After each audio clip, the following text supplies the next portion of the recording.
currently, thank you. If you're not currently getting emails from us and would like to, if you could also put your email in the chat as well.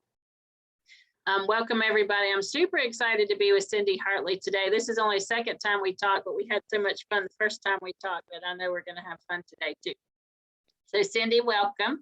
Thank you. I'm gonna let you in a minute introduce yourself and talk about whatever roles in the community you'd like to share with people. And then after that, we'll get started with some of the things we want to make sure we cover today. So it's great to have you with us. I'm looking forward to hearing all that you have to say. Your energy and enthusiasm is, I said to a nurse the other day, your energy is infectious. Then I was like, probably not the best thing to say to a nurse. Not in these times. Yeah, no, I know. So it's contagious, which is also not the best thing. But anyway, welcome. And what would you like to, if you'll introduce yourself and whatever you'd like us to know. Okay, thank you so much for having me. Team, my name is Cindy Hartley. I am the program director of Safe Spot Child Advocacy Center in Wilkes County. Our primary catchment area is Wilkes County, though we do serve many counties on an assist basis. And for those who don't know, child advocacy centers are tasked with assisting the community with the sexual abuse of children. I'm also a resiliency educator. I've worked with a group in my community to increase awareness around ACEs and resilience in this community, and I'm really proud of that work and all that we have done. I'm so awed to be included among my peers who do that work. And in fact, sometimes when I'm around that table, I can't quite believe that I get to be included. I was born and raised in Wilkes County. I got my degree in child development from ASU, and then I immediately came back to serve my community. And so thus far in my work, it has been my privilege and honor to kind of give back here in Wilkes. Cool, thank you so much. If we have time at the end, we might come back to resiliency educator and what, yep, Candace just said it. Candace and I have similar brains sometime and what that means and how you make that happen. So if we have time at the end, we'll come back to that. I made a note. Please do. And so we're going to talk a little bit today about some of your story. You have a high background of trauma. And so we're going to talk a little bit about whatever part of that you'd like to share with us. And then the people and events that changed your path for the better, what things you do to stay well and how you know when to do them. But we'll start first with your story and wherever you want to share. We talked about some people are more specific in their details, and then some people just do broad themes. So wherever you'd like to start with whatever you'd like to share. Okay. So Denise, when you asked me to kind of think of a title, I struggled. I'm a processor and I'm a thinker and I'm very intentional. And sometimes I get way too down into the weeds. When you asked me for a title, I was in the midst of rereading my absolute favorite book, which is The Red Tent. And if none of you have ever read it, I highly, highly commend it to you. It is the story of a character from the Bible. Her name is Dinah, and she's really briefly mentioned in Genesis as one of the daughters of Jacob, who you might recognize as the father of the 12 tribes of Israel. And so this author has really kind of given life to this character and really given her a womanhood. And I read it about once a year, and so I've read it. I reread it for about the 10th time. In the prologue, the author, she tells the entire story from Dinah's point of view, and she says this: "Had I been asked to speak of it, I would have begun with the story of the generation that raised me, which is the only place to begin. If you want to understand any woman, you must first ask about her mother and then listen carefully. Stories about food show a strong connection. Wistful silences demonstrate unfinished business." And I noticed in my rereading that often, so I'm from a small town and my maiden name is Hartley, and when I meet folks, you know, they want to know, like, who's your people? That's the question I get, who's your people? And when people ask me about my mom, I often find myself struggling to come up with the right words. And so that line resonated with me in a way that it never had before.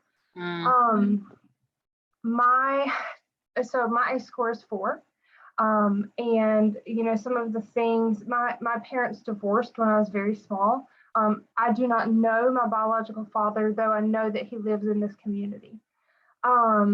My brother's biological father, who I did spend time with and spent part of my childhood living with, ended up in prison on narcotics charges. And mine and my mother's relationship is really complicated. And that is the most respectful way that I know how to put it. And now that I know what I know, I can understand that she was carrying her own trauma. And I hear nuggets of that as we have conversations that I hope kind of are healing between us. But when I was little, all I knew is it felt like she didn't care. And she would often say things that felt insulting about how different we were, or about how it didn't matter, or about how my mom was a young mom, she was a teenage mom, and about how she wished that she could do things differently. And that weighed really heavily on me as a kid, and certainly into my adulthood. And in middle school, I struggled with what my place was. And middle school was a particularly challenging time. And so I got my degree in child development, and part of that was learning about adolescent development. And so when I was in middle school, I thought I was the only one, right? And now I know that part of that was just that surge of absolutely ridiculous hormones. But what also really factored into that was really felt like I didn't belong at school. And I also really felt like I didn't have a place at home. And so there was kind of this tremendous amount of loneliness and trying to figure out if and where I belonged. And that really just kind of progressed as I got into high school. And the way that manifested for me, Denise, was that I think you and I had a brief conversation about how I from the outside appeared to be an overachiever. And so my grades were stellar. My attendance was almost perfect. I was the first one in the door to the classroom. I sat in the front. I was the last one to leave. I was asking for extra work. I was reading during class time when classmates were talking. And so from the outside, what it looked like was, wow, this kid really wants to learn. And what it was really kind of digging for a sense of purpose and belonging and trying to make my world make sense. I also know and understand, as part of the healing that I've done as an adult, that I kept looking for that thing that would create connection between my mom and I. So my mom really liked to read, and I would read, and I would try to have conversations about what I'd read and kind of get blown off. My mom watched soap operas, and so I would come home and talk about all the drama at school. And I'm telling you that you watch soap operas and you're like, that's ridiculous. That's really, how school is. And so I would try to talk to her about those things, and I would kind of get blown off. And so it was just, what I was doing was seeking connection. In high school, I took mythology, and I ended up having a teacher named Lynn Clark. And mythology is dry and heavy, and we went through a lot of it. But Miss Clark was so engaging. And in fact, I ended up taking Latin, 4 levels of Latin in high school, because Magistra Clark was so engaging. And she let us know really from the beginning that she really cared about us. And there were several teachers in high school who I felt like really reached out and made a connection. And I don't know whether they had the privilege to have the language that we have now, but I know that probably their experiences taught them that something was amiss. I was never physically abused. I was never sexually abused, but very clearly there were some indicators there that I was struggling. I would come to school crying. I would have kind of meltdowns out of nowhere. I told my friends things like, I just wish my mom would die. think, things like that that are really concerning. It came time to go to college, and my mom sat me down and really had this defining moment, because you have to fill out the FAFSA and you've got to have your parents' information. And she sat me down and was like, I'm not helping you. You're doing this on your own. I was traveling to, well, she was taking me to a college in Virginia for an interview for a full ride scholarship. And she said on the way up, like, you're not going to get this. You are a low candidate in a pool of highly qualified candidates. You're not going to get this. And so I found myself my senior year very discouraged. And what I had heard those supportive teachers all around me say for years and years was, wow, you're going to go far. You're really going to go places. And so in Miss Clark's Latin 4 class with about the 6 other students who were in there one day, I was in tears. And I said, what is even the point? I'm not going to get financial aid. My mom's not going to help me. Nobody believes that I can do this. So what's the point? And my guidance counselor, who I had also built rapport with, Tim Murphy, he pulled me aside in between classes that day, and he asked me to stay after school. And he said that Miss Clark needed to talk to me. Now, those of us who are naturally anxious and those of us who are high achievers, I wonder if you can imagine what my body felt like when he said, Miss Clark needs to talk to you after school. I thought, oh no, I cheated. I failed. She might murder me. Like, what is happening? So my mind just kind of starts turning all this over. And she, with Mr. Murphy, sat me down and told me that she really did believe that I could go on and do great things and do well. And she handed me a check to go to college with. Wow. And that changed the trajectory of my future. Because prior to that, I had been in discussion with my manager at Winn-Dixie, if anybody remembers those grocery stores, to accept a full-time manager position upon graduating from high school, because I wasn't going anywhere and I wasn't going to do anything. And so when I think about resilience, and when I teach resilience, and when I talk to folks about the resilient factors in their lives, that manifested for me very really in the form of Miss Clark and Mr. Murphy. My big brother and I were lucky enough that our maternal grandparents were also very active in our lives. And we knew that they cared. They're certainly from a different generation. And so the way that they showed their affection was different. But now looking back, I can see moments where we faltered and their hands were really there to catch us.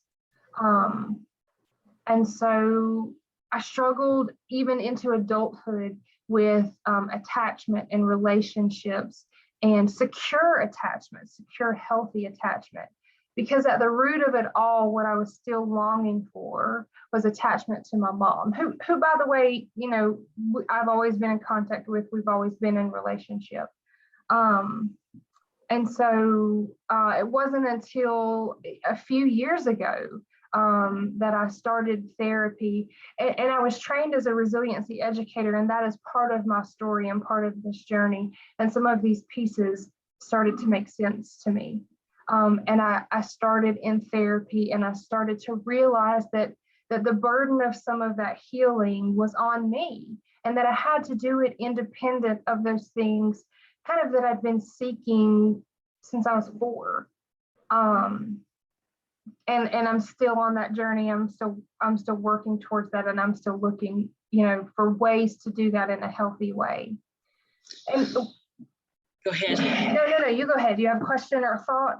Yeah, when we were talking before, I had forgotten this till you just said that. We were talking about the moment you heard about ACEs, because that moment for me too, if you talk about one of the 3, 4, 5 most clear defining moments of my life, that's one of them. Yes. I remember where I was. I remember who I heard it from. I remember the thoughts I was having. I remember how it immediately changed me in the moment. people debate whether or not to do ACEs surveys with people on intake and how we respond to all the trauma that we find out about. And what I know is that from the moment I heard, it changed my life with nothing else after that, like just the moment of knowing. And so you had kind of a similar experience. Do you mind to share a little bit about that, about when you first heard about ACEs? Certainly. So I was fortunate enough to be using my degree at the Partnership for Children, and my position was in behavior support. And so my job was to coach early educators on challenging behaviors. And I had the opportunity in the fall of 2015 to attend the ACEs conference that is put on in Buncombe County. I think it's by the AHEC in that community. And to be frank and honest with this entire group, I saw a 3-day trip to Asheville out of the office, never heard of ACEs, had no idea what they were. I was like, absolutely, sign me up, I'm going. So I go, and the night before the conference is to begin in full, they're offering a showing of Paper Tigers. And I thought, I'm here, I might as well. So we're in this theater in downtown Asheville. It's pouring the rain. I knew no one. And when the guidance counselor said, I believe it was the guidance counselor in that film, said the line, we have to shift our thinking from, it's not what's wrong with you, it's what has happened to you. When I tell you guys that the axis of my world tilted, right? I don't say that to be funny or to exaggerate. What a life-altering moment that was for me.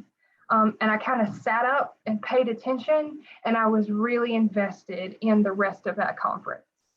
And when the presenters, the next morning at the keynote speaker, I got to hear, I believe it was Dr. Felitti himself was there that year. And he's talking about like the really sciencey stuff of it, but I'm furiously Googling. And I'm thinking with my work cap, and it all started to make sense.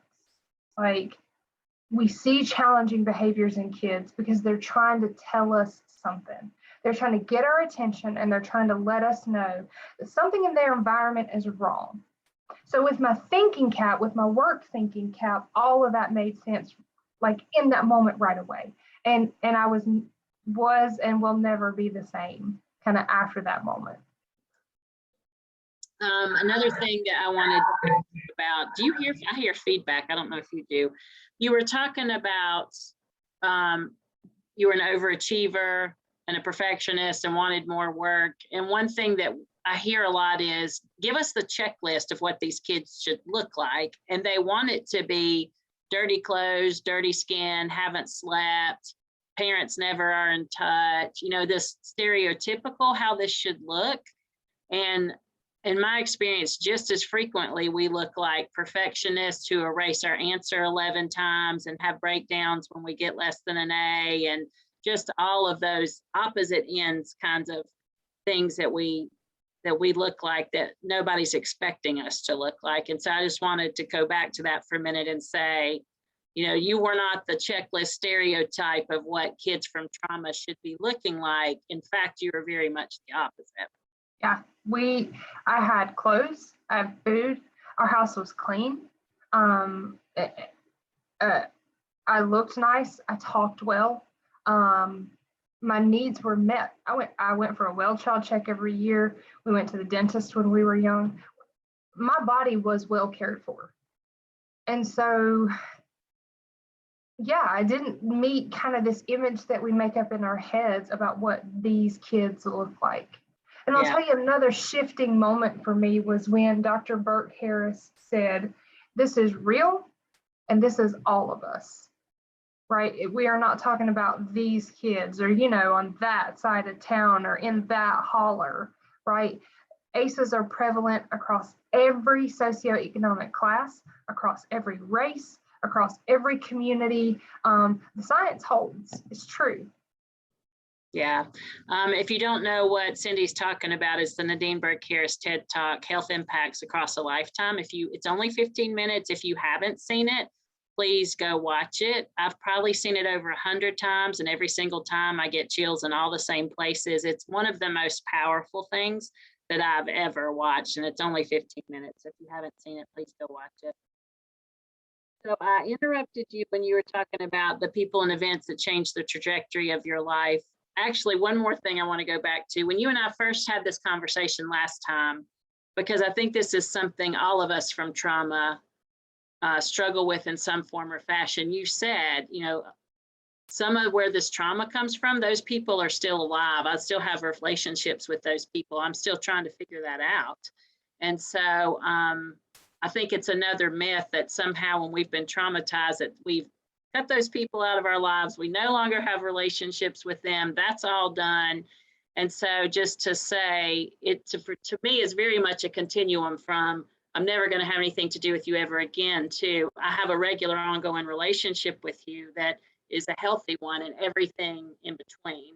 So I just wanted to point that out, that you were willing to talk about things that are not yet resolved for you, that you still are trying to think about and try to determine what those things mean to you with the people that you're still involved with. Yeah, I certainly am still in relationship with my mom. She is still living.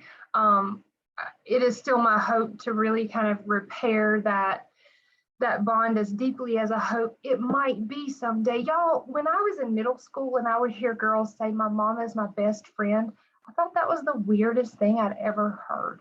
Like I can distinctly remember, and I remember her name, and I remember where we were standing in Woodward Middle School when this girl said, my mom is my best friend. And I was like, really? That can happen? That was so foreign to me. And so when Denise and I were talking and I was kind of fleshing out what this might sound like, talking about ACEs and trauma and resilience is one of my favorite things that I have the privilege of doing.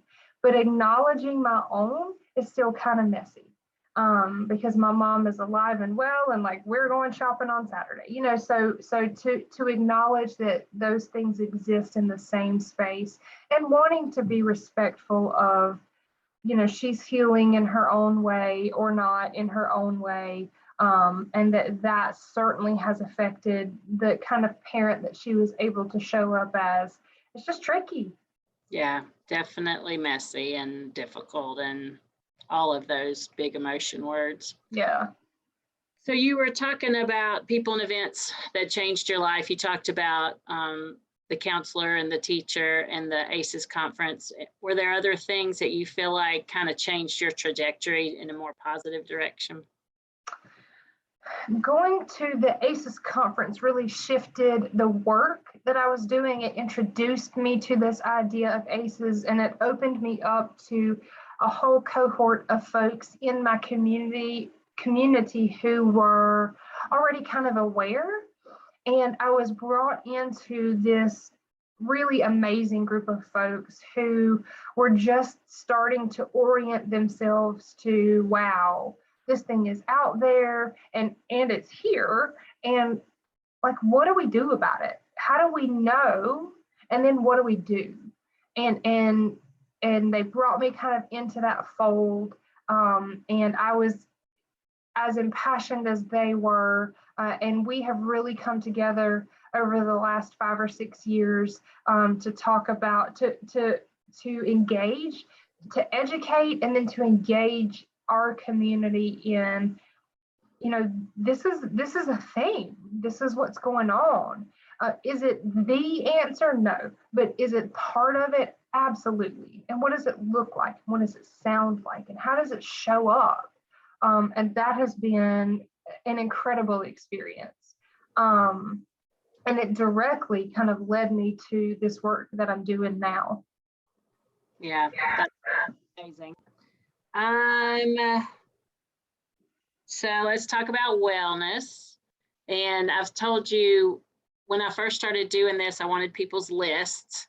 And then a few months ago, I realized it's not just the list, it's how do we know when we need to do the things on the list? How do our bodies and our brains tell us that? So if you could talk a little bit about your own wellness and what are the things on your list and how do you know when it's time to do them?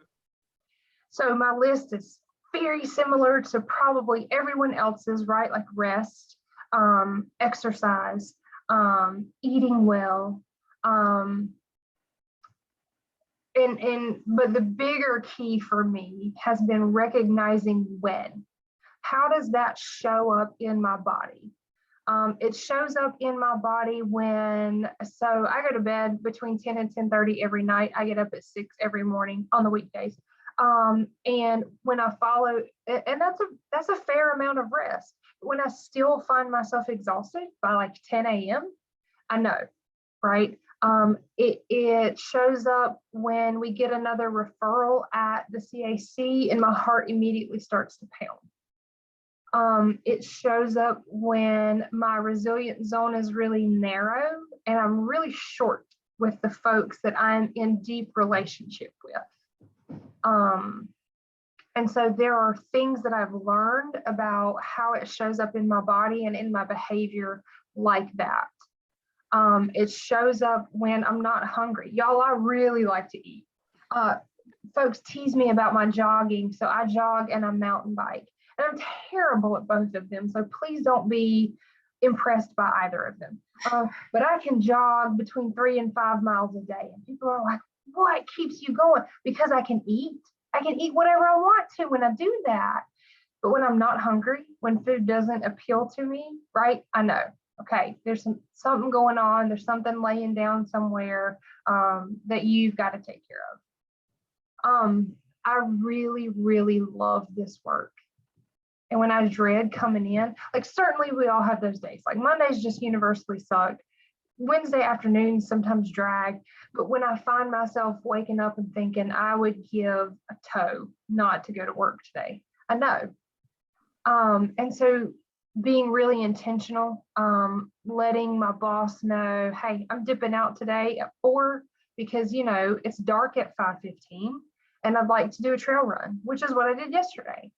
I have 2 cats at home. And so this is real weird, but if we're in the trust tree, you know, like holding the cat tight and, you know, really smelling them. You know, things like that are really sensory, because I know for me, that helps bring me back into my zone quickly.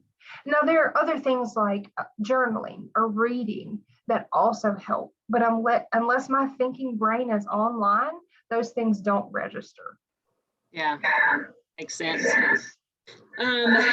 Anything else? You wanted to talk some about how you wrap ACEs into everything that you do. Yeah. Anything else before we move into that you wanted to add about either your story or things that changed your path before we move on to that? I think the only thing that I'll say is that I am now at a point where I can speak about these experiences in a way that is not as triggering as they once were, and hold space for those in my life for whom I know they are carrying their own trauma loads. And I believe that to be very important. Where folks are at on their healing journey is up to them, but to be able to acknowledge, you know, maybe this behavior was present because they have some unresolved things, I think is important. But I'm just grateful for folks like you who are doing the work that you do. I'm honored that you've even asked me here, and so that's all I'll say. Thank you. I appreciate your point. I'm going to turn off my heater because I'm about to literally catch on actual fire. See, we're cold now. I'm looking at my face. I look like I'm about to burst into flames. I appreciate what you said about being able to not only manage your own trauma, but hold space for others, because we talk a lot on here about when we're not from trauma and how do we provide a safe space for people either just to sit with us or to share parts of their story. And for those of us who are from trauma, how do we know? I just this morning was talking to somebody from trauma, and I said, you know, sometimes I'll say something about my trauma into the space and it's not even much, a sentence or two. And I walk away and go, it's so amazing to me how immediately that tape is like, you shouldn't have said that. Yep. You don't, nobody needs to know. You need to keep that stuff to yourself. And I know that's all the brainwashing training that you get when you're coming up in that But just so I really like that you said I'm learning how to handle my own stuff while still also at the same time being able to create safe space for others to do that as well. Neither of those themselves are an easy feat, and together that definitely takes some concentration and balance. Yeah. So talk to me about your passion about wrapping ACEs into everything you do. This might be a good place to say, tell us what a resilience educator is. Okay, so the particular modality that I am trained in is called Reconnect for Resilience, and it is put out by a group from Asheville, and their agency name is Resources for Resilience. And for those of you who can see, Denise, the materials that are just to the left of her head are those printed materials. So I'm a trained educator in that particular modality. So I can give a 2-day training or an orientation, and that's wonderful. It looks great on my resume. But what I find that I enjoy more are smaller scale things. So part of what a child advocacy center is tasked with doing is bringing together what's called a multidisciplinary team. Now, don't let CACs fool you that we have cornered the market on multidisciplinary teams. We have not. We like to think that we have, but we haven't. But it includes folks like law enforcement, the Department of Social Services, school systems, prosecutors' offices, folks like that. And we're required to come together. And y'all know how it is, right? When you're required to meet, sometimes that can get really heavy. One of the things that I considered my mission when I started here was to really weave the idea of ACEs, and it's not what is wrong with you, it's what has happened to you, and understanding the bigger picture with all of the adult members of my team, because it's really easy to get siloed into this is what I need from you and this is what I'm going to give you, and the exchange is done. So I use kind of that analogy of the lid flipped, and that's directly from I don't think they made that up, but I learned that from the RFR curriculum. And my team members now, 4 years on, will say that to me. Or I had a law enforcement officer call me a couple weeks ago, and she said, let me tell you about this mom. She is bummed out of her zone. And I stood up and did a happy dance, because it's also easy for us to qualify folks' behaviors with the lens of judgment, because we are all busy and we all have crap to do. And so to see someone who's dealing with sexual abuse and say, this mom is acting nuts.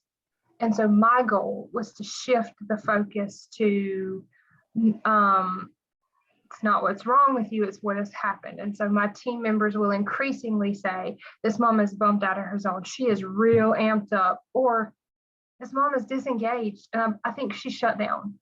So when you said bumped out of her zone, I have done the Resources for Resilience thing, so I know what you're talking about, but there's probably a lot of people on this call who have not done Resources for Resilience. And so can you talk just a minute about what does that mean? What's bumped out of your zone? Absolutely. We all have, many folks may have heard it referred to as a window of tolerance. It is the exact same principle. But the idea is that we all kind of within us have this natural zone of resilience. And it varies depending on the day. Yes, flipping your lid, Mary, does come from Dan Siegel.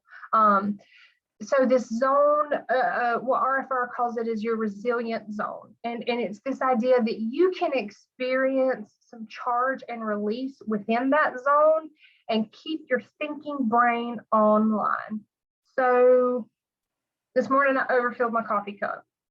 And because my resilient zone was wide and deep, I knew that the solution to that was to sip some of the coffee out, and then my lid would fit, right? But if my zone had been particularly narrow this morning, that might have bumped me out, and I might have really had a reaction to that didn't make sense. So we can get so far bumped out of our zone that we become what RFR kind of coined as amped up. And you might experience like a high level of energy. You're really angry, you're lashing out, your body's got all this big energy. Lots to say, rapid speech. Yes. Quick movements, things like unable to process, things like that. And that's what we think of when we think of your lid being flipped. Or you might shift into what's called shutdown.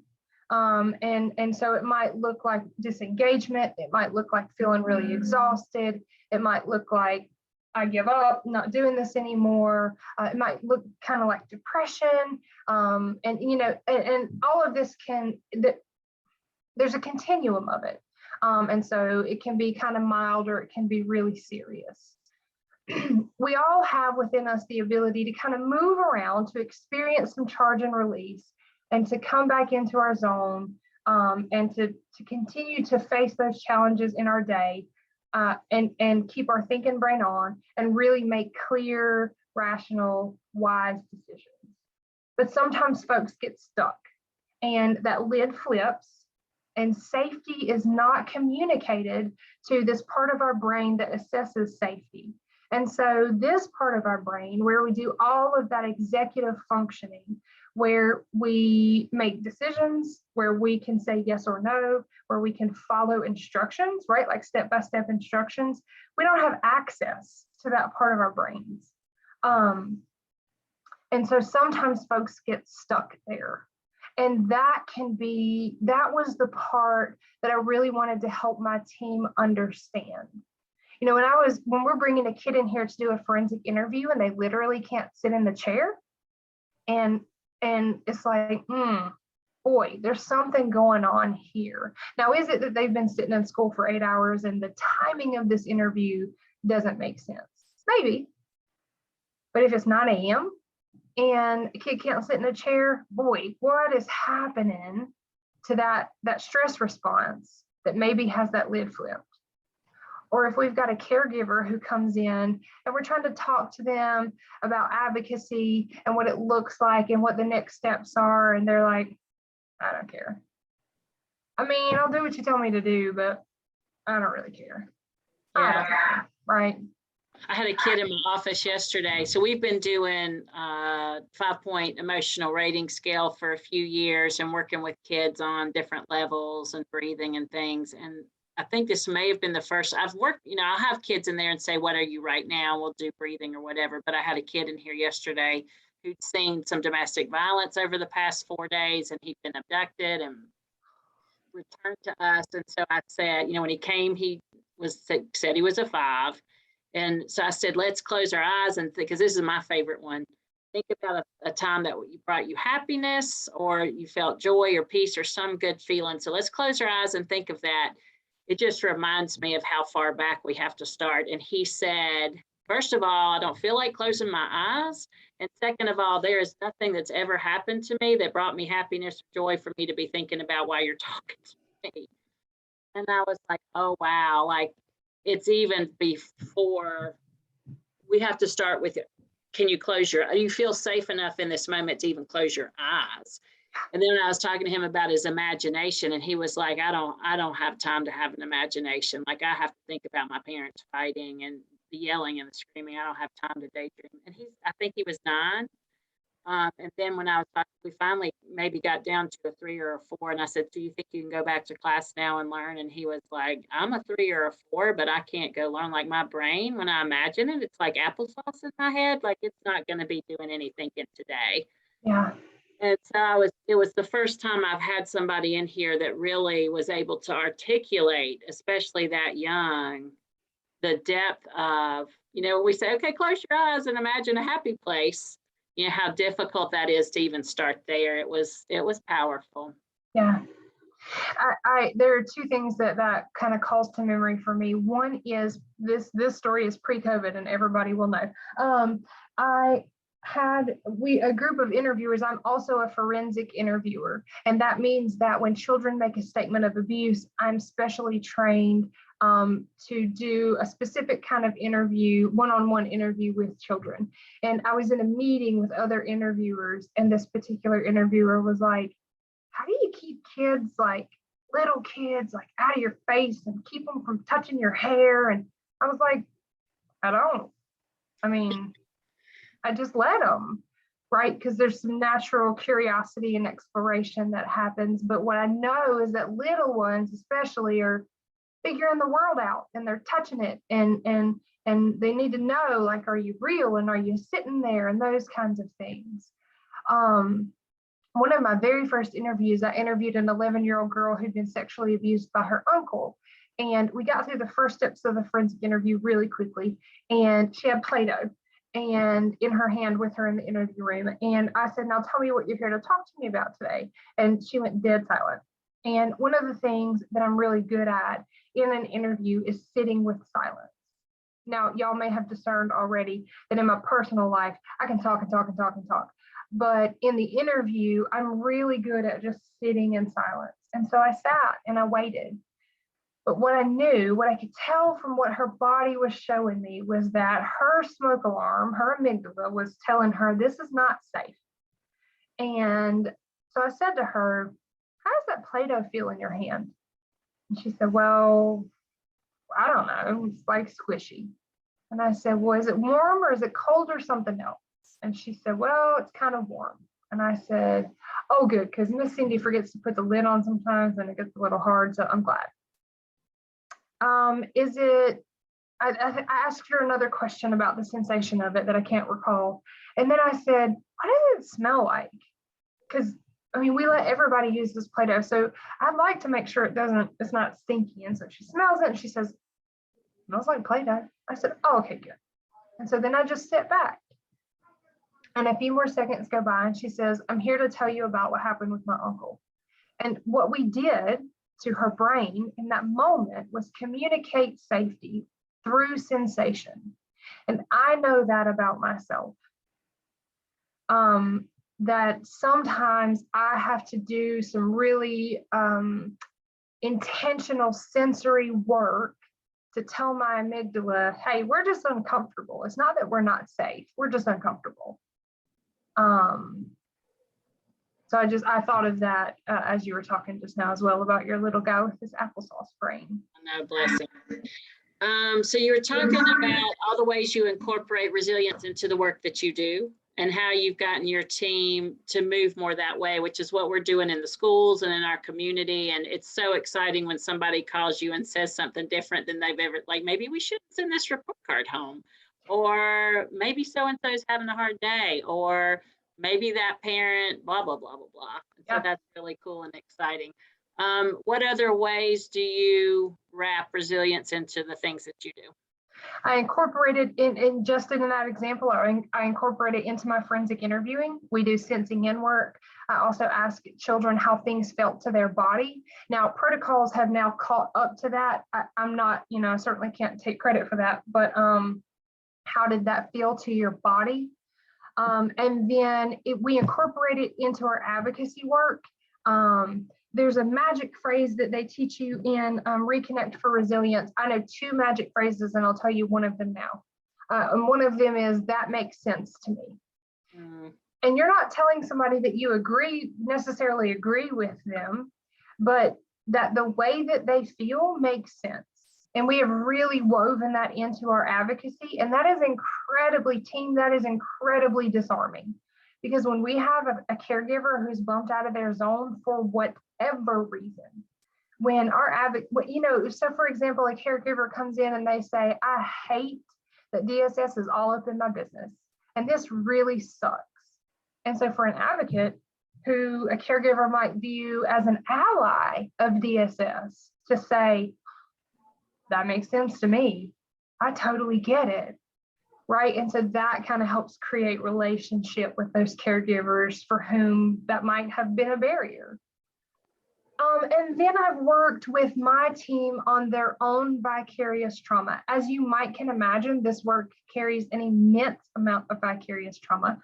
the turnover rate in some of the accompanying fields is astronomical, and part of that is pay, and part of it is vicarious trauma, and folks just don't know what to do with it all. And so I try to be very intentional with my team about what it looks like and how it shows up, and ways that they can manage it, or resources that I know of. And I just try to be really intentional about that with my team, because I really care a lot about them and want them here tomorrow. We have talked to people about organizational resilience and organizational stress and trauma.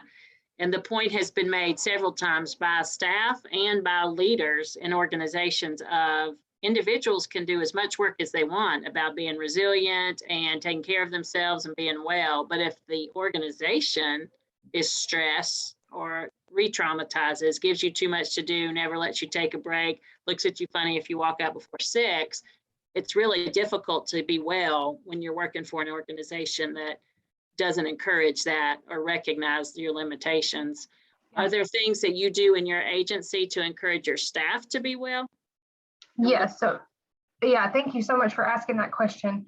I'm in training to be the executive director of this agency. So currently we are held by another agency as a program, but in a year we will be all on our own. And I was asked to think about the kind of leader that I want to be. And I know that I want to lead by example. And so one of the very first things that I did was lead by example. And when I take time off, that is purely for my mental health or to help with my burnout, I let my staff know, hey, y'all, I'm taking next week off because I need some time. Certainly call me if there's an emergency, but like otherwise, I hope y'all have a good time. In fact, I said to a staff member yesterday, I hope y'all have a great time next week. I hope you talk smack about the boss. I hope you bring food in. I hope you wear tennis shoes. Like, have a great time. We do yoga together once a week as a staff, which is wonderful. We have the capacity to do that. And I just try to have really intentional conversations as well about the way that things make me feel and when this work is tough. Man, that was a tough interview, or wow, this is a tough case. And I hope that makes a difference in how empowered my staff feels to really manage and mitigate their own stress in this work. One thing, I think she's the opening speaker for our conference last spring, and you hear things sometimes in trauma work and you're like, duh, like how was I born not knowing that instinctively, but you don't. And so she said, and I don't even know if this is her quote or somebody else's, but working with people from trauma and thinking you won't be traumatized is like swimming and expecting not to get wet. Yeah. And I was like, that just to acknowledge that what we do is hard and that it takes deliberate effort to minimize the impacts and to stay well. Like, I think that's such an important first step, just to acknowledge that this is hard. Yeah. I do that with every new team MDT member, every new staff person, and every new intern. I say to them up front, this work is hard, and I want you to feel free if there's ever a day where it's too hard to tell me, this is too hard today and I need to go. And I'm going to give you the freedom to do that. Yeah, that's awesome. To everybody that's listening, we're starting to wind down. So if you have a question for Cindy that you'd like to put in the chat, it's a good opportunity to do that. If there's something you'd like to say to her in general, you're welcome to put that there as well, because I'm going to be copying and pasting the chat comments to her in an email later so that when she has time to read them, she can do that. As we're wrapping down, Cindy, anything that I didn't think to ask you that you would like to share now? Not that I can think of. I'll just say I'm grateful to all of you for being here and for giving me space to share part of my story and the work that I do. I'm lucky enough that those two things kind of tie together really seamlessly. And I I say this to my team often, and I mean it every time I say it, but I feel really privileged to do what I do, all the different aspects of what I do, except for budgeting. If anybody wants to come help me with that, just if you'll just put that in the chat. Other than that, I feel incredibly privileged to do what I do. I thank each of you for being here and for doing the work that you do. I know that because you showed up here today, that you're at least curious, and that's the first step. Thank you for that. I didn't tell you I was going to ask you this. If there's someone who's listening who comes from a background of trauma and hasn't started dealing with it yet, do you have a suggestion or opinion about a good first step? Yeah, I have lots of opinions. The very first thing that I would suggest, and this might be the hardest, is to give yourself grace. And the very next step that I would suggest is to reach out. It can feel very isolating and very lonely. And even when you hear folks talk about this thing that they went through and you think, gosh, that sounds really similar, reach out. And because that was for me, the very first step of healing was reaching out. I was talking with somebody on a Wednesday conversation one time who had a high background of trauma, and we were talking about the trauma stories can all be different, but I think one thing that's common to most of them is that you are ingrained with not to talk, and that you begin to believe, and often you are, that you're alone, you're the only one, you're isolated, people are gonna think you're strange. And another person that I was talking to about it, I said, it's almost like trauma is a living, breathing creature that knows how to keep you from getting well, that it can really insulate you in this mindset of I'm alone in this and I'm not getting any help. And so I like that point. And I also know that it's at the same time one of the most terrifying things you can ever do. It's only been about 6 years ago that I even thought about considering the possibility that maybe somebody could help me without detriment to my own strength. And that's been one of the probably most difficult things in my adult life, is to accept help. And then step 2 is then ask for it. Like that took another couple years all by itself. Yep. I'll tell you, so the route that I chose to take, and this may not be right for everybody, but I engaged in some really intense therapy for about 2 years. And Denise owned my life for like the first year. If she told me once a session, she told me 100 times, I would make excuses for everybody else. When I was in my session, and I would say, this thing happened and this is the way that it made me feel. But my counselor would stop me, and she's like, not what we're talking about. We're not making excuses for other folks. We're not justifying behavior. We're talking about you. We're talking about how it made you feel, and we're going to talk about how to be well. And so that's scary stuff. You can do that? Yeah, so you're brave. So I know you have got a million things to do. I'm going to let you go and do them. I so appreciate you being with me today. It's a joy to have a conversation with you. I learned things about myself. That's one thing the Wednesday conversations have done. I've learned so much from talking with people and just hearing different stories, different perspectives. So thank you for being with us, taking time out of your day. I hope to have another excuse to talk to you again sometime soon. Listen, you call me anytime. I appreciate everyone's time today, and thank you for having me. All right, Cindy, hope the rest of your day goes well. Thank you so much. Y'all take care.